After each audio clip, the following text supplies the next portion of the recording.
الحمد لك الحمد أنت قيوم السماوات والأرض ومن فيهن ولك الحمد. Assalamualaikum warahmatullahi wabarakatuh. Alhamdulillah, wassalatu wassalamu ala rasulillah Sayyidina wa maulana Muhammadin ibni Abdillah wa ala alihi wa sahbihi wa man tabi'ah wa ba'du. Hadirin dan hadirat jamaah salat maghrib dan isya yang dimuliakan Allah, pada pertemuan yang lalu telah sampai pada disunnatkan ucapan amin. Amin bitakhfif wal mad. Makna bitakhfif tidak bertasydid, makna mad panjang kedua-duanya. Amin. Begitu selesai dari bacaan Fatihah. Dan bukan hanya di dalam salat, berlaku hukum tersebut juga di luar salat. Kapanpun kita dengar atau kita mengucapkan Fatihah, setelah selesai di akhirnya itu disunnatkan untuk mengucapkan amin. Kemudian untuk makmum pada salat yang jihar disunatkan mengucapkan amin bersama dengan ucap. Di pada salat berjamaah yang jihar disunatkan makmum mengucapkan amin, dan dianjurkan agar amin makmum itu bersamaan dengan aminnya imam. Dan di dalam mazhab Syafi'i tidak ada sebuah kegiatan di dalam salat yang disunnatkan untuk bersamaan imam dengan makmum kecuali pada amin. Untuk yang lain tetap imam lebih dahulu, karena hadis Nabi, innama ju'ilal imamu liyu'tamma, hanya saja dijadikan imam itu untuk diikuti. Tentu yang mengikuti di belakang pada sisi tempat dan waktu, yang diikuti ada di depan pada sisi tempat dan waktu. Tidak ada kegiatan di dalam salat yang dianjurkan bersamaan imam dengan makmum kecuali pada ucapan amin. Kemudian dikutip ada sebuah keterangan diriwayatkan dari Ummul Mukminin Aisyah radhiyallahu anha. Apa kata beliau? Hasadana al-yahudu 'alal qiblati allati hudina ilaiha wa dhallu anha wa 'alal jumu'ati wa 'ala qawlina khalfal imam amin. Orang Yahudi iri kepada kita pada 3 persoalan. Yang pertama tentang qiblat. Umat Islam diberikan petunjuk arah qiblat, sedangkan Yahudi mencari sendiri. Yang kedua tentang hari Jumat. Umat Islam diberikan petunjuk tentang hari Jumat, Yahudi mencari sendiri, ketemunya hari Sabtu. Yang ketiga ucapan amin setelah imam pada bacaan Fatihah. Maka di dalam surat Al-Baqarah dijelaskan, fahadallahu alladhina amanu limakhtalafu fihi minal haqqi biiznih. Maka Allah berikan petunjuk kepada orang-orang yang beriman fi makhtalafu fihi, pada perkara yang umat sebelumnya berbeda pendapat tentang hal tersebut. Apa saja? Dari yang pertama tadi tentang qiblat, kita diberikan petunjuk oleh Allah dan sangat jelas dalam Al-Quran. Laqad ra'ayna Allahumma shalli ala Muhammad, taqalluba wajhika fis sama' falanuwalliyannaka qiblatan tardaha fawalli wajhaka syatral masjidil haram. Sungguh wahai Muhammad, kami melihat engkau tengadahkan wajahmu seringkali ke arah langit, maka sungguh sekarang kami akan arahkan engkau ke kiblat yang engkau ridhai. Hadapkanlah pandanganmu ke tengah-tengah Masjidil Haram. Ditunjukkan kiblatnya. Fa aina ma kuntum fawallu wujuhakum syatrah. Orang Yahudi dan Nasrani tidak dapat petunjuk ini. Yang kedua tentang hari Jumat. Kita umat Islam diberikan petunjuk. Turun satu surat dengan nama khusus surat Al-Jumu'ah. Ya ayyuhalladzina amanu idza nudiya lis-salati min yaumil jumu'ati fas'au ila dzikrillah. Wahai orang-orang yang beriman, bila kalian diseru untuk salat pada hari Jumat, maka bersegeralah untuk mengingat Allah. Yahudi dan Nasrani tidak diberikan petunjuk. Maka Yahudi mencari-cari sendiri, ketemunya hari Sabtu. Nasrani mengikuti mereka, lalu diubah oleh Kaisar Konstantin di Romawi menjadi hari Ahad. Maka tetaplah mereka beribadah di hari Ahad sampai dengan sekarang. Padahal hari Ahad itu disesuaikan dengan agama Asolo, warga negara Romawi di kala itu yang menyembah Osiris, dewa matahari. Karena menyembah dewa matahari dilakukan di hari Ahad, maka mereka paksakan agama pendatang walaupun dianut oleh Asolo untuk menyesuaikan di hari Ahad. Maka jadilah orang Nasrani beribadah di hari Ahad. Dan sampai sekarang dalam literatur bahasa Inggris, hari Ahad itu didedikasikan untuk dewa matahari. Maka disebut Sunday. Sun itu matahari. Hari untuk menyembah dewa matahari. Jadi karena dewa Osiris itu lahir pada 25 Desember, mereka paksakan agar orang Nasrani merayakan hari kelahiran Yesus juga pada 25 Desember. Padahal Nabi Isa tidak lahir di 25 Desember. Jadi itu perubahan. Begitu sampai ke Aceh, liburlah kita hari Sabtu mengikut Yahudi dan liburlah hari Ahad mengikuti Nasrani, bekerjalah hari Jumat karena tidak Islami. Alhamdulillah, kita sangat toleran walaupun berlaku syariat Islam. Maka kita diberikan petunjuk tentang hari Jumat. Wa ala qaulina khalfal imam amin, dan diberikan petunjuk untuk mengucapkan amin setelah bacaan Fatihah dari imam. Sedangkan Yahudi dan Nasrani tidak diberikan surat Fatihah ini.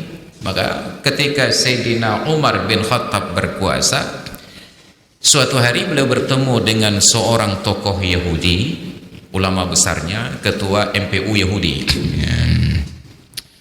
Kata Yahudi, ya Umar, fikum, pada kalian ayatun, ada satu ayat.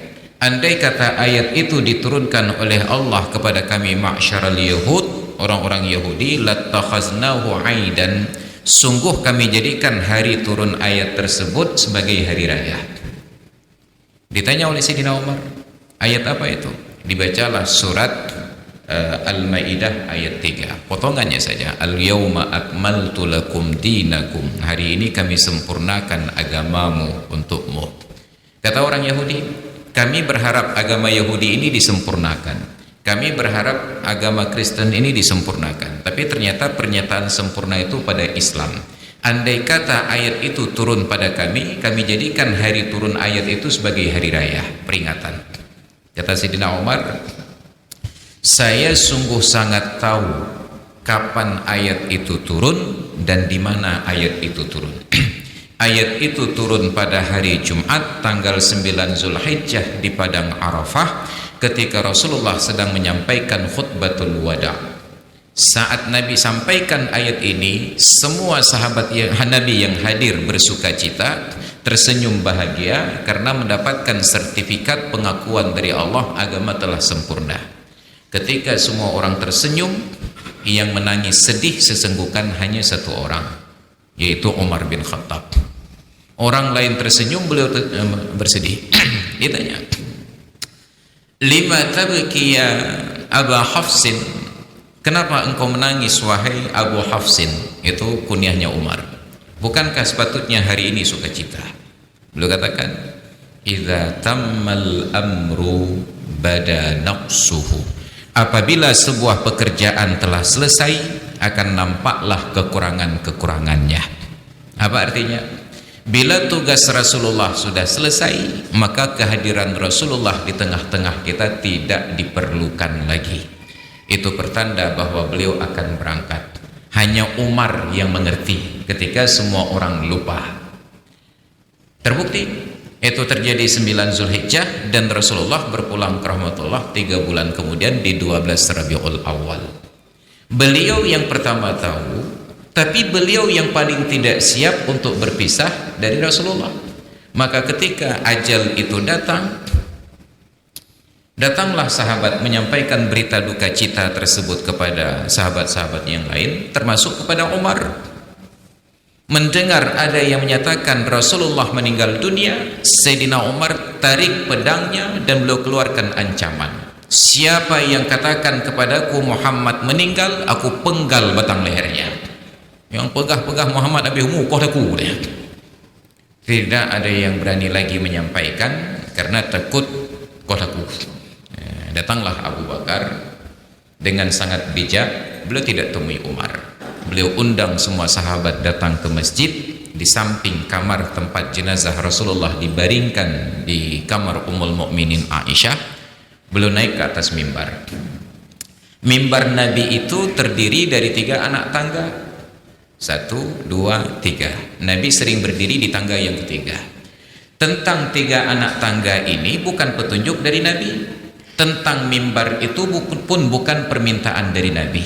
Itu hanya inisiatif dari seorang najjar, tukang kayu, karena melihat Nabi setiap kali khutbah Jumat dan lain sebagainya berdiri di atas pelepah kurma tua. Maka datanglah tukang kayu berinisiatif sendiri, dia rancang sendiri, jadilah seperti mimbar Nabi itu menghadap ke depan 3 anak tangga. Itu bid'ah, tidak atas petunjuk Nabi. Nabi berdiri di tangga ketiga. Ketika Abu Bakar naik, beliau berhenti di tangga kedua. Itu Rasulullah sudah wafat. Maka ini bid'ah yang lain lagi, karena seharusnya di tangga ketiga ikut Nabi, tapi Abu Bakar berhenti di tangga kedua. Beliau katakan setelah puji dan salawat, ayyuhan nas faman kana ya'budullaha fa innallaha hayyun la yamutu. Wahai sekalian manusia, barang siapa yang menyembah Allah, maka Allah itu senantiasa hidup, tidak mati-mati. Wa man kana ya'budu Muhammadan, tapi barang siapa yang menyembah Muhammad, fa inna Muhammadan qad mata, maka Muhammad sudah meninggal dunia. Jatuhlah pedang dari tangan Sayyidina Umar. Kenapa? Karena logika yang dipakai oleh Abu Bakar tidak mungkin bagi Umar untuk membantah. Abu Bakar katakan, siapapun yang menyembah Muhammad, Muhammad sudah mati. Artinya bila Umar tidak percaya Muhammad mati, maka sungguh Umar orang yang menyembah Muhammad, bukan menyembah Allah. Itu kan filosofi Pak Belalang, Nujum Pak Belalang. Dia buat air dalam sebuah cawan, maka semua orang yang merasa kehilangan diajak melihat cawan ini. Ada orang yang hilang lembu, di mantralah, dijampi-jampi cawan tersebut. Coba tengok, itu lembunya di bawah pokok pulan katanya. Datang orang yang minta fatwa tadi melihat hanya air bening saja, tidak ada gambar apapun. Maka oleh Pak Belalang katakan, menurut ilmu nujum saya, orang yang tak nampak tengok lembu dalam air ini, dia anak zina.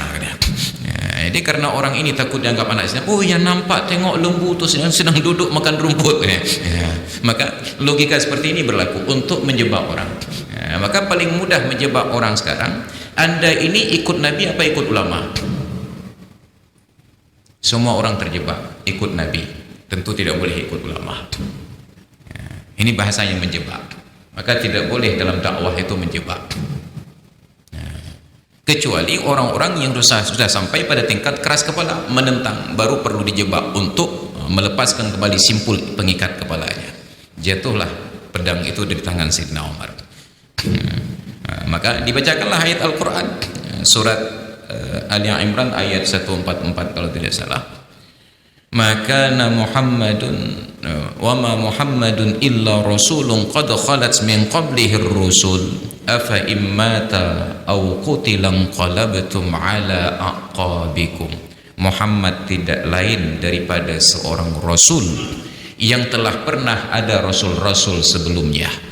Lalu apakah bila Muhammad meninggal dunia atau dia terbunuh di dalam peperangan, lalu kalian berbalik ke belakang menjadi kafir lagi? Nah, ini ilmu dakwah. Maka tidak boleh dakwah itu lurus-lurus saja, dia ada seni di dalam menyampaikan dakwah. Ini Rasulullah. Maka mimbar Nabi itu 3 anak tangga. Nabi di tangga ketiga, turun Abu Bakar di tangga kedua, turun Sayyidina Umar di tangga yang pertama. Kenapa? Umar katakan, saya jangankan berdiri tegak di tangga tempat Nabi berdiri, bahkan di tempat Sayyidina Abu Bakar pun tidak berani turun di tangga pertama. Ini penghormatan orang dahulu. Pertanyaannya, adakah Nabi mengajarkan sahabat jangan kalian berdiri di atas tempat saya berdiri? Ini pemahaman sahabat. Lalu setelah Umar wafat, digantikan oleh Sayyidina Utsman. Entah Utsman lupa atau entah sengaja, beliau pertama kali naik mimbar langsung ke tangga ketiga di tempat Nabi berdiri. Ini Sayyidina Utsman, untung ada Sayyidina Utsman, maka teruslah lanjutkan tangga ketiga sampai pada masa Marwan bin Abdul Malik bin Marwan, ditambah 6 anak tangga lagi menjadi 9 anak tangga mimbar Nabi. Kenapa? Jamaah semakin ramai, sound system belum ada. Maka ditinggikan posisi khatib agar rambatan suara itu semakin jauh. Jadilah 9 anak tangga. Maka persoalan bagaimana bentuk mimbar, berapa ketinggian, itu persoalan ijtihadiyah. Tidak ada petunjuk dari Nabi kemana arah pintunya, kemana bukanya, dan bagaimana ketinggian. Itu ijtihad. Bergantilah dinasti Umayyah ke Abbasiyah. Utsman bin Affan salah seorang dari keluarga dinasti Bani Umayyah. Ketika Utsman wafat, terjadilah seteru antara dinasti Abbasiyah dengan Umayyah. Nah, salah seorang raja dinasti Bani Abbasiyah ini ketika duduk-duduk dengan menteri kabinetnya, muncullah gurauan di hadapan menteri. Dia bergurau, tahukah kalian kenapa Utsman dibunuh oleh umat Islam? Ini pertanyaan dari sang raja. Semua menteri yang hadir menggelengkan kepala. Dijelaskanlah oleh raja dari dinasti Bani Abbasiyah ini tentang peristiwa tadi. Ketika Rasulullah wafat, Abu Bakar menggantikan, beliau naik tangga kedua. Ketika Abu Bakar wafat, digantikan oleh Umar, Umar turun ke tangga yang pertama.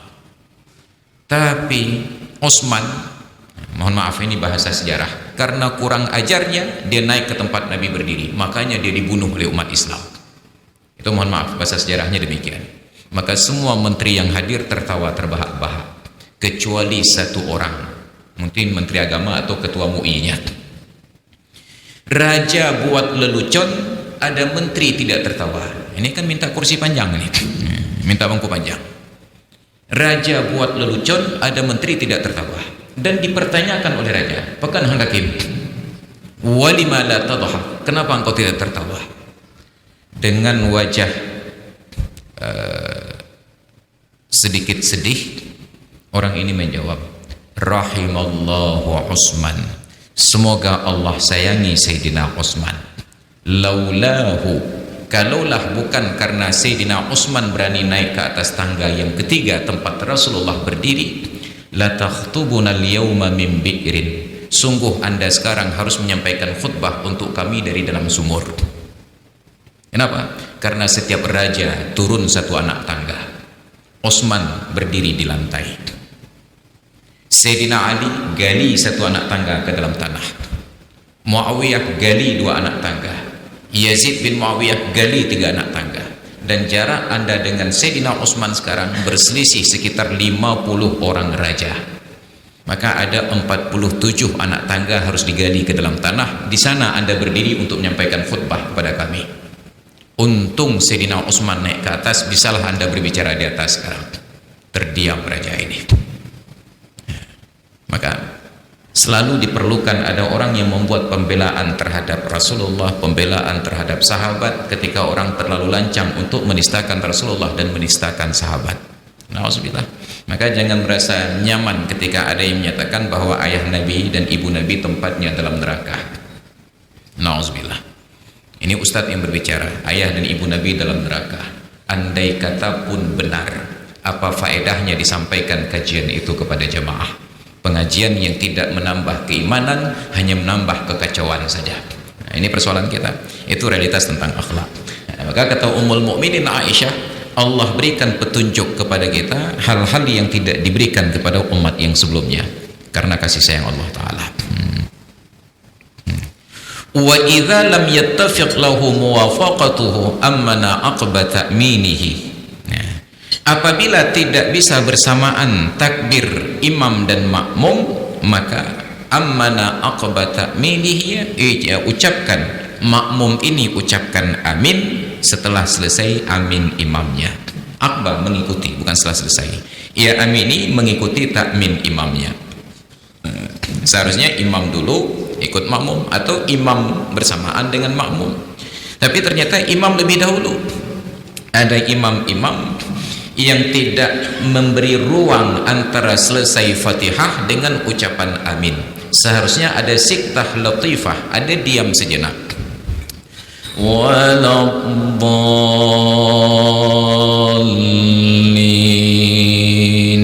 ada kadar bacaan Rabbighfirli wa liwalidayya. Tapi tidak jarang ada imam waladdallin amin. Hana ruang melimau. Ini kalau transmisi metik itu CVT. Hana kalim bujut. Langsung lanjut saja. Itu biasanya imam-imam di Arab. Maka nanti bulan Ramadan atau yang ada siaran Arab Saudi di TV-nya, coba tonton tayangan salat dari Arab Saudi. Imam-imam di sana itu tidak ada jeda. Waladdallin amin, langsung. Nah, maka kalau begini imamnya, makmum langsung mengikuti amin, karena bacaan seharusnya panjang dua-duanya. Amin, bukan amin. Amin, A-nya 3 alif, min-nya 3 alif. Amin. Kita baru benar bacaannya apabila ditambah amin, amina ya rabbal alamina. Ya, baru amin, amina. Sama seperti Husain, kita tidak pernah benar memanggil kawan yang bernama Husain, selalu Husain, kecuali apabila ditambah i di ujungnya, Husaini. Maka Husaini buang i, itulah Husain. Tapi kalau sudah tidak ada i, langsung disebeng Husain. Padahal namanya Husain. Itu tasghir. Hasan, Husain. Wa in akhara imamuhu aniz zamanil masnuni fihi at-ta'minu ammanal ma'mumu jahran. Apabila imam menunda untuk mengucapkan amin dari waktu yang disunatkan padanya, maka makmum mengaminkan secara jihar tanpa menanti imam. Sudah selesai Fatihah, sudah diam kadar ucapan Rabbighfirli wa liwalidayya, tapi belum terdengar imam membaca amin, makmum tidak perlu menunggu imam, segera amin. Kenapa? Boleh jadi imamnya sedang tersedak. Waladdallin.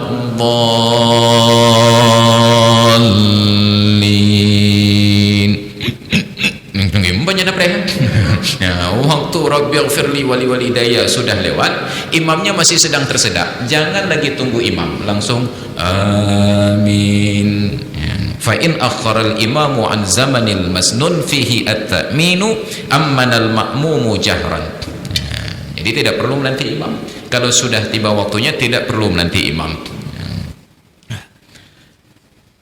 Wa amin, dan ucapan amin ismu fi'lin, itu di dalam bahasa Arab masuk kategori isim fi'il. Isim fi'il ini sebuah kata yang ganjil di dalam bahasa Arab. Yang kita tahu ada kata kerja, ada kata benda. Kata kerja fi'il, verba, kata benda isim, nouns. Tetapi ini ada isim fi'il, artinya fi'il tetapi tidak masuk padanya tanda-tanda fi'il, maka disebutlah isim fi'il. Dan dia tidak bisa ditasrifkan.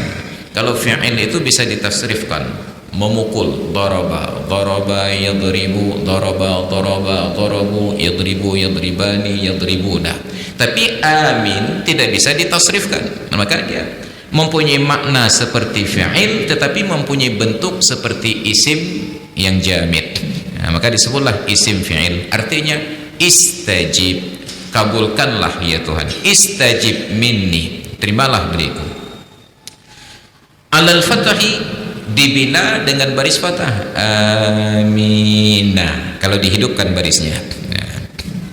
Wa yaskunu indal waqfi, dan menjadi sukun ketika waqaf, berhenti, amin.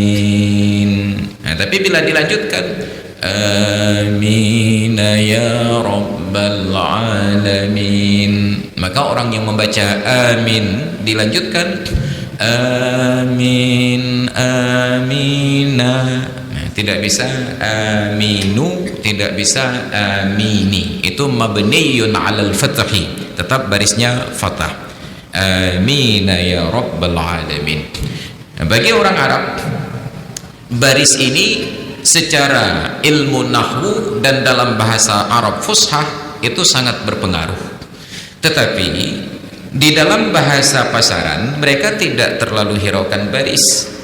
Dalam pemakaian sehari-hari mereka abaikan gramatika ini. Tetapi di dalam bahasa tulisan, di dalam gramatika mereka hiraukan baris. Maka ada bacaan-bacaan yang sebenarnya kalau zuk berbahasa kita itu sudah masuk, kita tidak nyaman.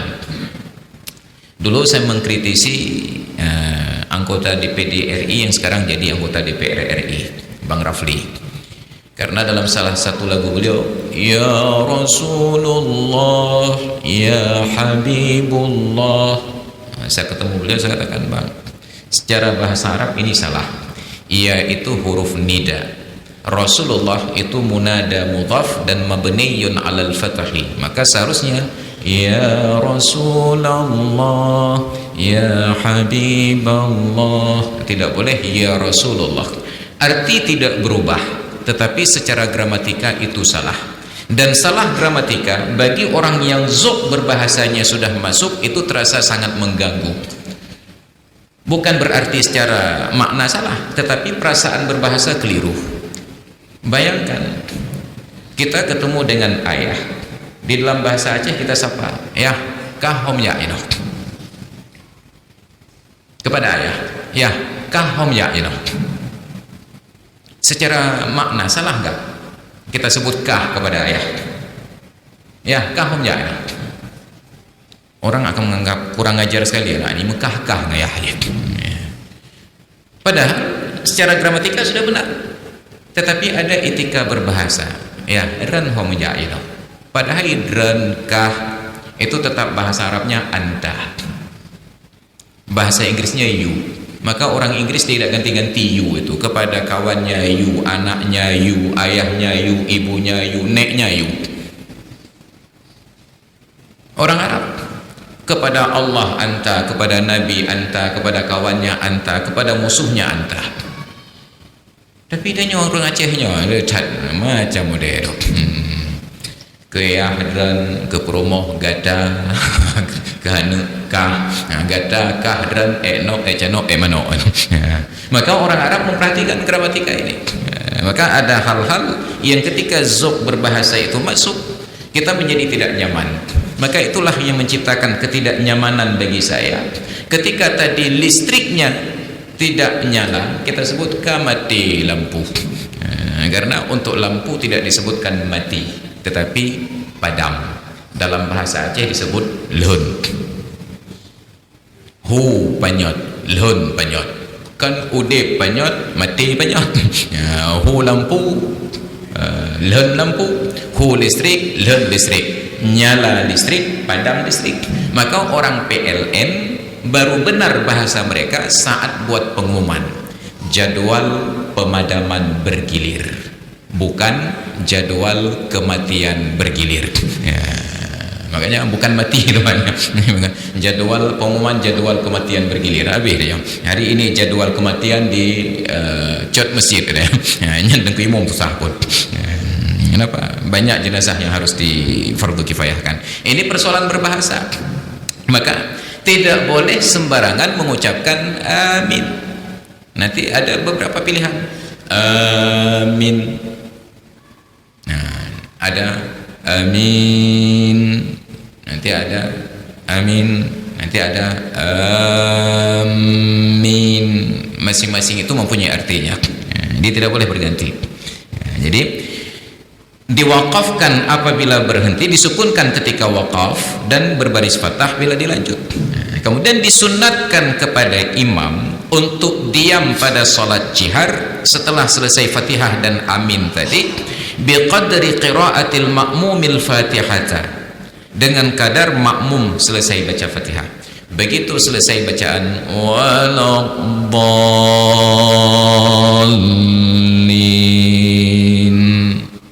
amin, makmum masuk dalam bacaan Fatihah.